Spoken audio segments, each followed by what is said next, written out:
каждой части находишь ты слово, растешь из себя, превосходишь ты снова.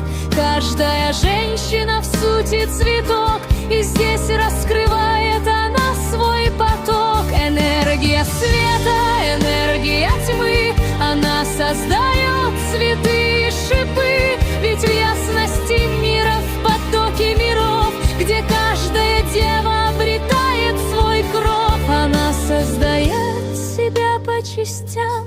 И как творец, что розу создал, она лепестки себе собирает и миру свои дары направляет.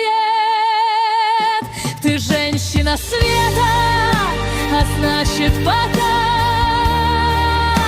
божественной сути идет.